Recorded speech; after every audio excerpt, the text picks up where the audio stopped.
Today is Wednesday, October 27th. We have new updates about COVID-19 vaccines for young kids. They're one step closer to being on the market. Also, some of the very first people to be eligible for vaccines are now under intense pressure to get them. First responders are taking new mandates to court. Plus, new details about the movie set shooting. What TikTok, Snapchat, and YouTube executives had to say on Capitol Hill about how their platforms impact young users. And what was once the biggest circus in the world is preparing a comeback, but without some of its headliners. Welcome to The Newsworthy. All the day's news in around 10 minutes. Fast, fair, fun, and on the go. I'm Erica Mandy. Thanks so much for being here. You ready? Let's do this. Young children may be able to get a COVID-19 vaccine as soon as next week, opening up the vaccine to another 28 million children in the U.S. A key FDA advisory panel gave the thumbs up, recommending the use of a kid-sized version of the Pfizer vaccine for 5 to 11-year-olds. The panel of experts says the vaccine's benefits far outweigh any potential risks. There had been some questions about a very rare heart-related side effect in teens and young adults from the Pfizer and Moderna vaccines who get the adult-sized dose of the vaccine. A large study in Israel found an increased risk of a type of heart inflammation, especially in young boys. But the researchers say it was found in a very small number of people, and the cases were usually mild and most recovered without needing treatment. A pediatric infectious disease physician also told NBC News the risk of the same heart inflammation is higher from an actual coronavirus infection than from the vaccines. Of course, children are far less likely than older people to get a severe case of COVID-19. But the FDA panel still felt it's important to give parents the choice to get their younger children vaccinated as well, especially those at high risk from illness or from their environments. The extra contagious Delta variant has caused a spike in infections among kids. The FDA does not have to follow the panel's advice to authorize a lower dose vaccine for kids 5 to 11, but it typically does. So there will likely be a final decision in the coming days. Workplace COVID-19 vaccine mandates are getting some pushback all around the country, especially from first responders. This week, New York City's biggest police union sued over the city's vaccine mandate. There, all city workers have to have at least one shot by this Friday. And if they don't, there's no testing option. They'll be forced to go on unpaid leave. The police union says that's not fair, saying the policy should have clear exceptions for medical or religious reasons. Thousands of emergency workers also protested the mandate in New York City this week. But New York is not the only city dealing with this kind of backlash. For example, about 130 city workers in Chicago are also suing to put vaccine requirements on hold. A federal judge says he will rule on that case by the end of this week. So far, most other similar court challenges have failed. In at least 17 lawsuits from Oregon to Maine to Massachusetts and elsewhere, judges appointed by both Democrats and Republicans have refused to block vaccine mandates. It is worth noting that in New York, Chicago, and many other places, much more than half, of workers are already vaxxed. Still, the pushback has led to some shortages, as hundreds of first responders around the country are now off the job.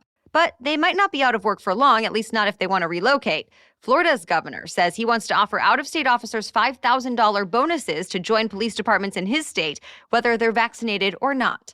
And some Florida officials are now actively recruiting. Authorities say they still have a lot of investigating to do to get to the bottom of a deadly shooting on a movie set. And at this point, they're not ruling out possible criminal charges. So far, what they know is last week, the star of the movie, Alec Baldwin, was practicing with a gun that he was told was safe to use, that there was not any live ammunition inside. But when the actor pulled the trigger, cinematographer Helena Hutchins was shot and killed. Since then, investigators have been talking to a bunch of witnesses who were on set that day. They've also been collecting a lot of evidence from the scene. And as the district attorney told the New York Times, quote, "There were an enormous amount of bullets on this set, and we need to find out what kinds they were." She also told the Times that she has seen the news reports about crew members who were using guns for target practice just hours before the deadly shooting. Witnesses have said some crew members would use the guns on set to shoot at beer cans for fun during their off time. But at this point, the DA says those reports are still unconfirmed, and that it's going to take weeks, if not months, of investigating before they decide exactly who could have been responsible and whether anyone needs to be charged with a crime. Some of the most popular social media outlets for teens and young adults were put under a spotlight this week. Lawmakers grilled executives from TikTok, Snapchat, and YouTube, mostly about how their platforms impact young users and what the companies are doing to try to keep kids safe online. Right away, the executives tried to distance themselves from Facebook. Remember, Facebook has been under fire for weeks for the way its sites impact users' mental health and more. But Snap's representative told lawmakers Snapchat was actually built as an antidote to traditional social media, since it has features like disappearing messages. TikTok's vice president made a similar point, saying no one is going to TikTok to check on their friends or followers, but to create and be entertained by short-form videos. But lawmakers made it clear that being different from Facebook is not a good enough defense. So Snap, TikTok, and YouTube also pointed out that content about things like sex and self-harm are against the rules, so a lot of that content is taken down. YouTube mentioned that it recently restricted targeted ads on content made for children. And TikTok promised it did not share information with the Chinese government. That's been a sticking point for a while now, since TikTok's parent company, ByteDance, is based in China. Still, the senators were skeptical, and they said they were still easily able to see harmful and inappropriate content on the platforms. So now lawmakers on both sides of the aisle are pushing for new regulations. To be continued. More news just ahead, but first, a quick break to thank our sponsor. When was the last time you thought about your mental health? I think it's so important to talk about because our mental health is just as important as our physical health. When anything, even temporarily, might be interfering with your happiness, why not address it? There may be even things you don't realize are getting in your way. So big or small, BetterHelp wants to help.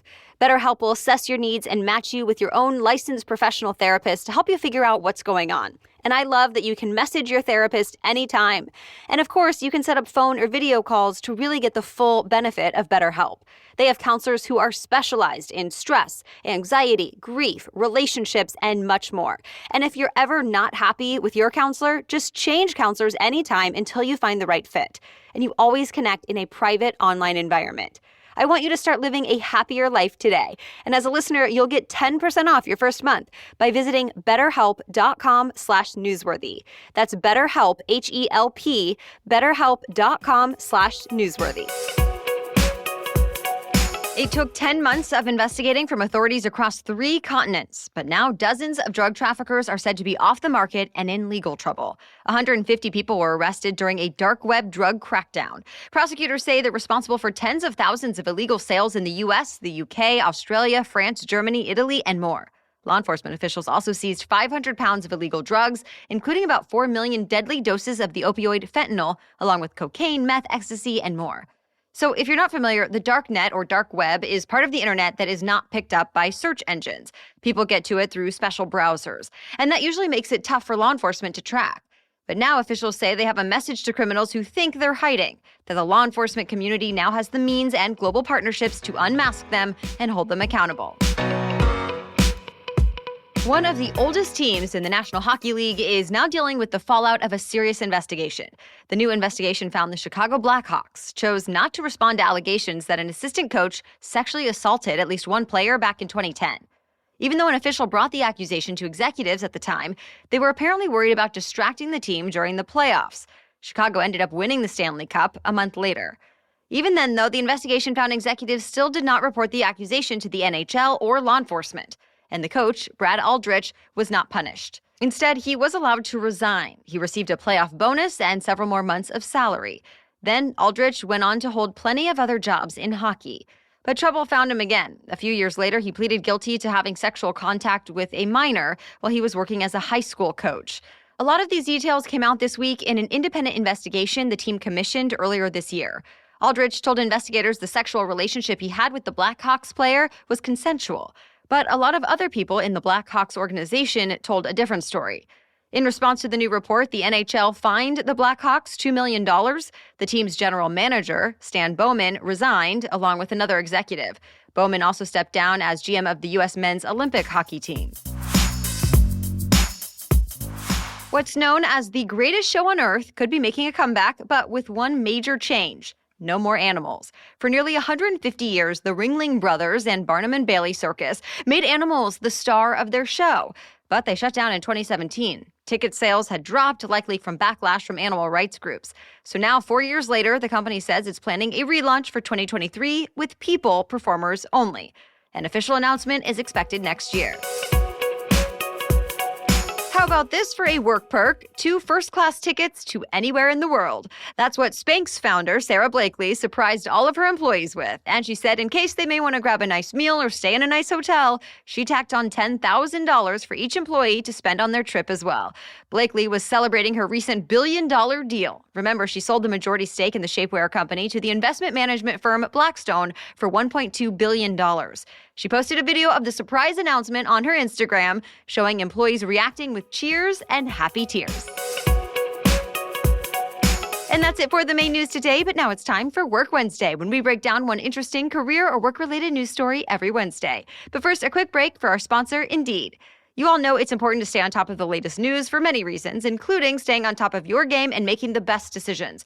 And for your business to stay ahead of the competition, you need the right talent. So if you're hiring, you need Indeed. Indeed is the hiring partner that gets you what you really want, a short list of quality candidates as fast as possible, because you can do it all: attract, interview, and hire, all at Indeed.